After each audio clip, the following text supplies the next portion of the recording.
Welcome back if you're returning. Today I've been thrifting.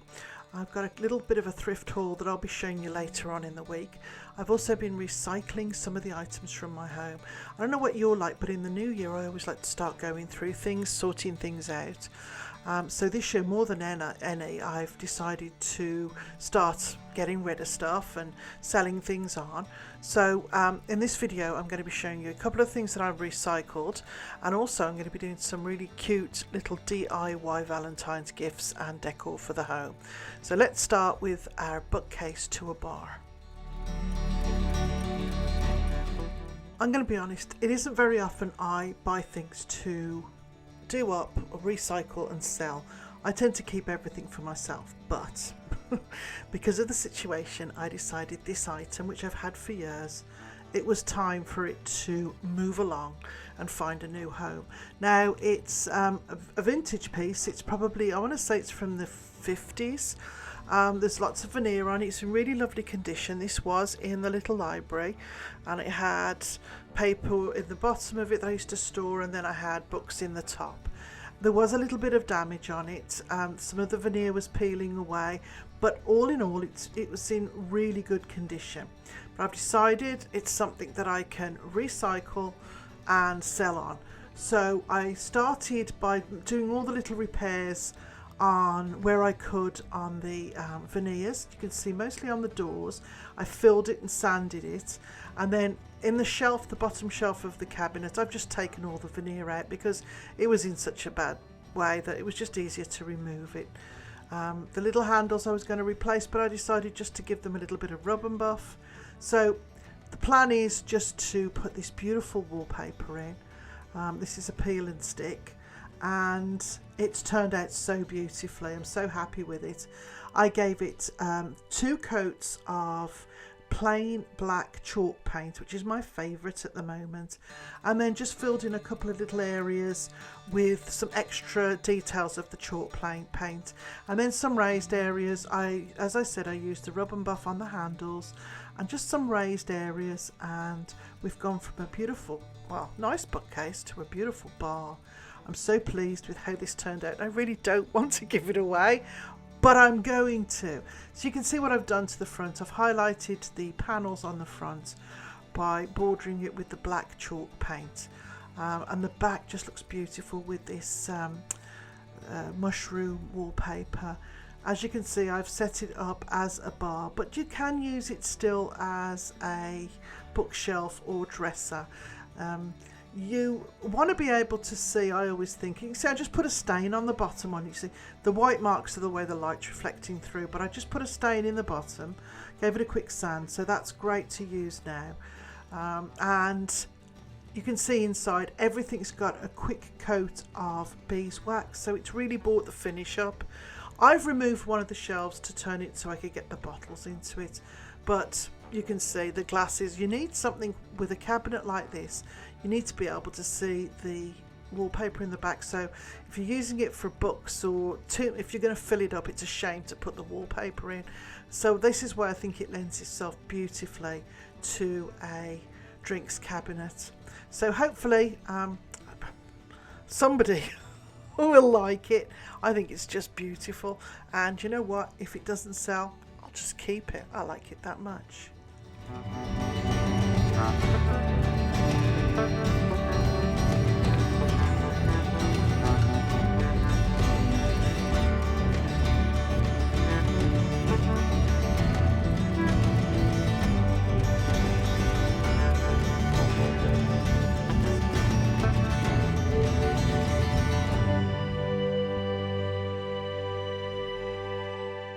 Are you ready for another recycle? We picked these chairs up quite a while ago. They were, I can't remember if they were a garage sale or maybe they were free from a warehouse. They're brand new. They've been sitting in somewhere for a while. They've got they need dusting. They've still got some of the wrapping on the legs.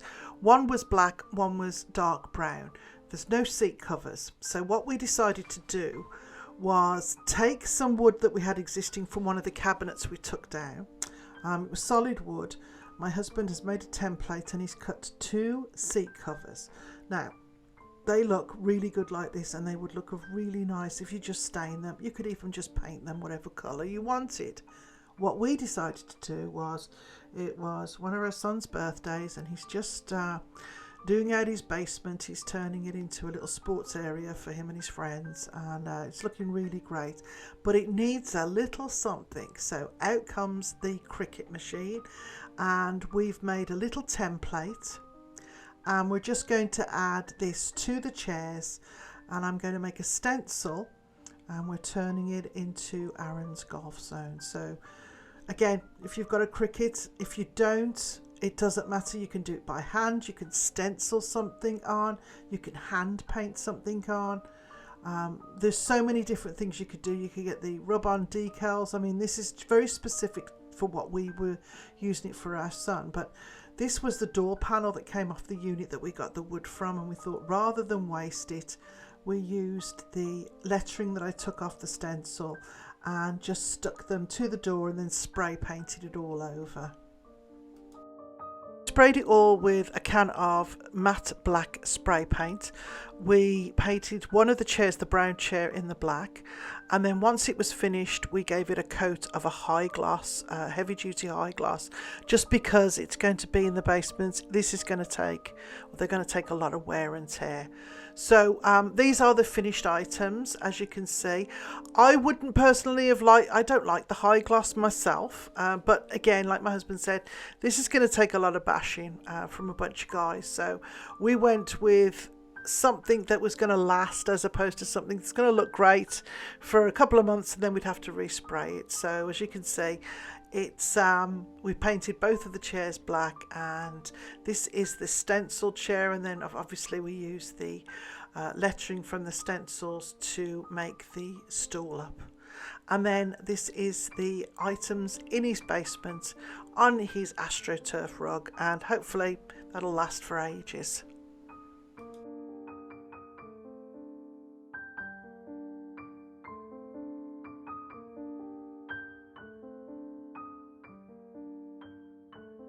This is a really easy little craft and a nice surprise for your kids, your grandkids, whoever. It could be for the one you love. I had these little boxes in my stash. I just so happens the 2 that I've got are the same size. They were from some gift mugs that I bought a while ago. So I'm just covering them in a layer of the decoupage, and then I'm going to put some pretty paper on them. Whatever paper you have, you can use tissue paper, you can use wrapping paper. I just use these pretty pieces of paper. Anywhere that the paper didn't quite cover, I just cut an extra piece. You just want it to look pretty. And what we're going to do is we're going to cover it all in the decoupage so the paper's nice and safe, and then we're going to cut the sides of the box. So what you can see, I've scored the inside, and then I'm cutting down where the box corners join, and it's going to open out into like a cross. And then when the lid's on, it holds the box together, and when you pull the lid off, it falls open and the surprise is inside. So we have the box open, and what I'm going to do with this box is I'm covering it with a layer of this pretty tissue paper. Again, a good coat of the decoupage paper, lay the tissue paper on top, and then cut it to fit. You can overlap it, you can cover the whole thing in this paper, whatever you decide to do, but it's nice when the box opens and you've got a pretty colourful paper inside as well as a pretty paper on the outside. So like I said, you're going to cut this to fit, and then I'm going to put more pretty paper on the outside.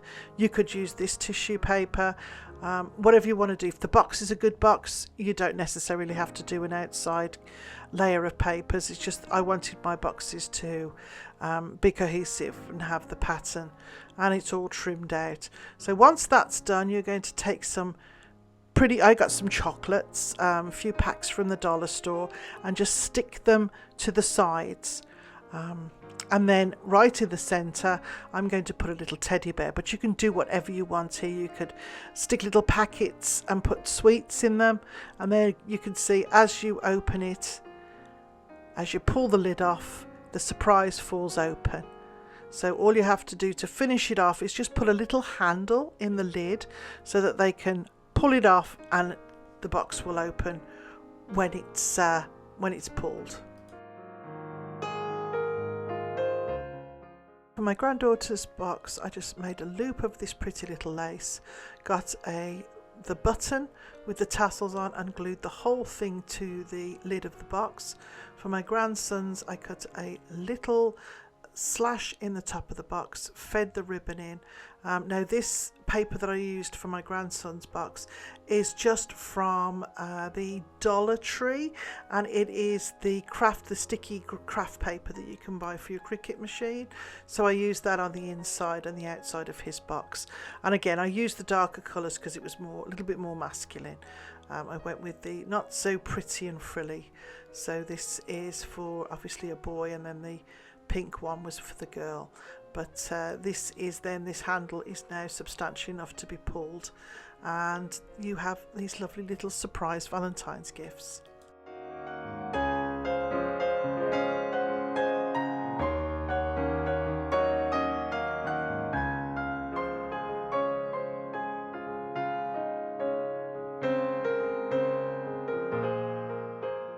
So these little personalised hearts are something extra special I made for the grandchildren. I had a little bit of a template of a heart, and I've cut different materials. I've cut some of this lovely pink taffeta, and then I've cut pieces of the red quilted velvet that I've used in various projects. So what I've done with the pink taffeta is I used an embroidery hoop and I just embroidered their initials on the fabric. Now I'm not an embroiderer, I've never really done it, so this is very basic. If you're good at this, I'm sure you'll do a beautiful job. But what I did was, this is for my grandson Jake, and his little girlfriend's name begins with an E, so I did a J with a little heart and an E. And then for my granddaughter, whose name is Zoe, I just did a little Z, and then embroidered it, as you can see, on the little hoop, cut them out, and then I'm not even sewing them as such. What I'm going to do is I'm going to glue them on, and then I'm going to trim them in these little pieces of frayed material that I've just ripped off one big sheet of fabric that I had, and then just frayed it all up to give that really pretty French look that I'm really loving again at the moment. So I'm just again cutting everything to make sure it's at the right shape, and then I'm going to glue it down, and then I'm going to fill it with some I have a bag of fill that I use for pillows and such. I'm just going to use that to fill up these little hearts.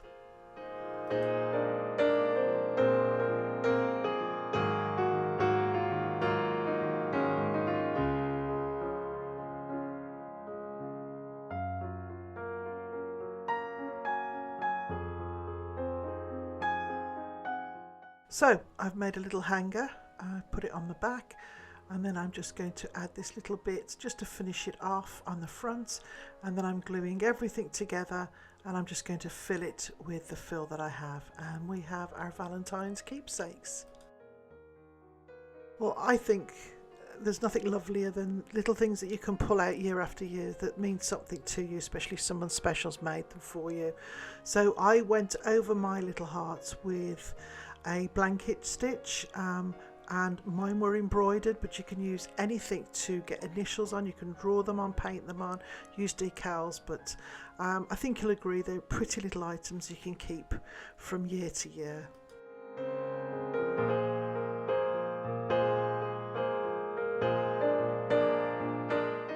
We're going old school for this one. Do you remember making these at school? We're making two fans, two squares of paper, and then folding them, concertinaing them, folding them in half again, and then gluing them to each other, and what you're getting is a fan, and then when you glue the two together you get a full circle. This is going to be the base of the crafts that we're doing. Two of the crafts are going to be based on this. I'm then cutting out ladies, cherubs, hearts, flowers, you name it. They're all going to be stuck onto the fan, which is the base of the craft that we're making. I'm also going to show you, if you don't have those glittered pipe cleaner sticks, you can make them yourselves. You just get a red pipe cleaner or whatever colour it is, cover it in decoupage, and then cover that with glitter. Makes beautiful decor for your heart. So you can see here I've just got little bits of paper, I've got trim, I'm just adding it all together, and then I'm sticking it to the base that I've got. Like I said, this was 2 squares of paper. I also have a big sheet of paper that I've used, different sizes, different shape fans. I'm edging it in the glitter, so I'm taking a line of glue and then I'm going to pour the glitter on, and it's going to give it a pretty little vintage feel with the glitter all around the edge.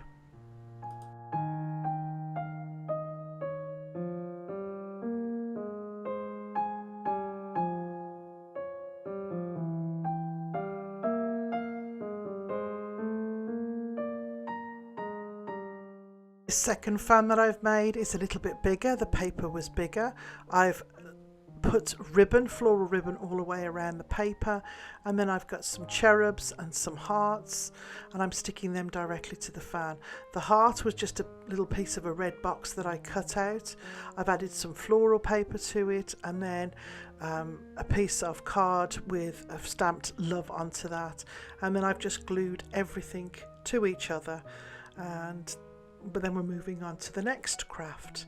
This next craft is, again, I'm taking that beautiful pipe cleaner that I've made glittery myself. You can see how big and fluffy it is. It just looks really nice.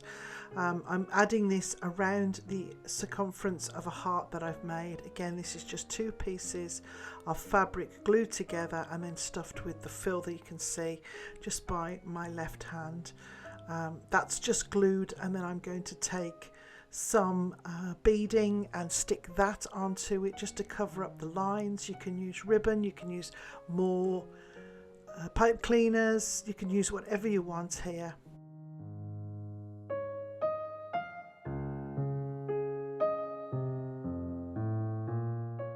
Here I've taken some little floral embroidery pieces off an old tablecloth. It was all stained up, but it had lovely pieces of embroidery on it, and I really wanted to use them on one of my hearts. I've just taken some fabric glue, which you can use any glue you want, and I'm just sticking it directly to this little heart just to give it a little bit more dimension. Now, this little egg is something I've thrifted quite a while ago, and it was 50 cents. I was thinking of using it for my Easter display, but thought it might be perfect, so I picked out all the little floral bits. I just picked the tops off 3 of them because I was using the stems to glue some little hearts to. I've taken all the loose greenery off, and then I'm going to take a little cherub that I've cut out of just a bit of cardstock, and I'm going to stick it directly into the green foam below.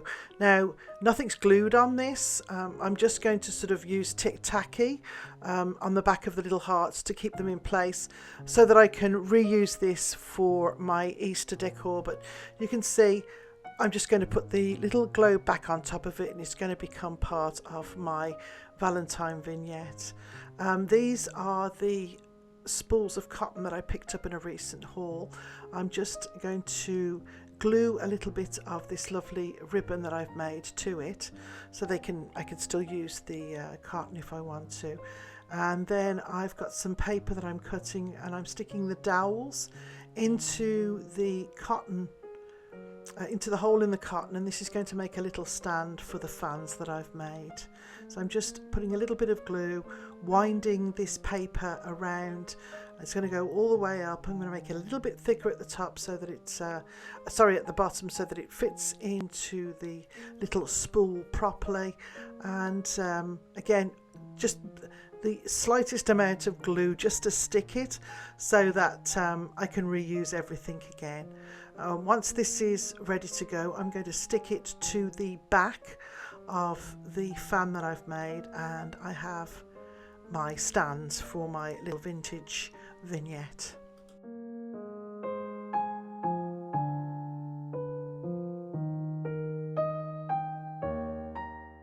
The cloche that I'm using is the one that I use for my nativity at Christmas time, and I have a couple of these trays, so I wanted to dress this tray up, and this is the tablecloth that I have, which is quite stained, but I really like the pattern on it. I like the embroidery, so I'm laying it in the center of my tray, and I'm going to use that as a sort of template, and then I'm going to glue the material to the tray, cut it around, and then just put some trim around it so that it gives me a really pretty spring base for my Valentine's cloche.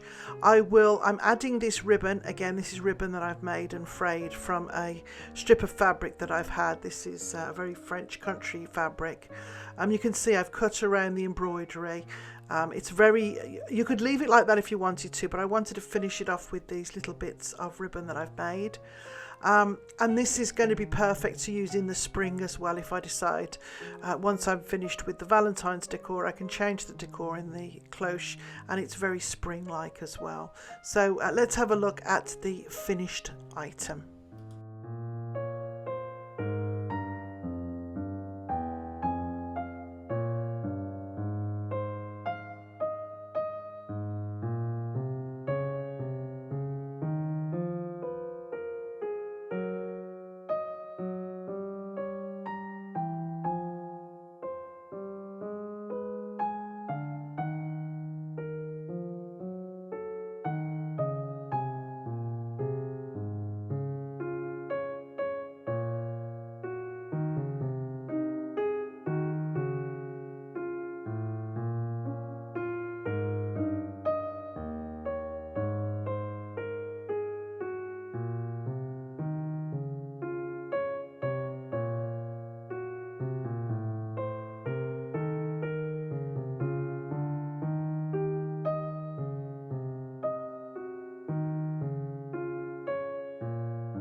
Well, I really did have fun making this. I really enjoyed it. I've also got some other little items that I'm putting out for Valentine's.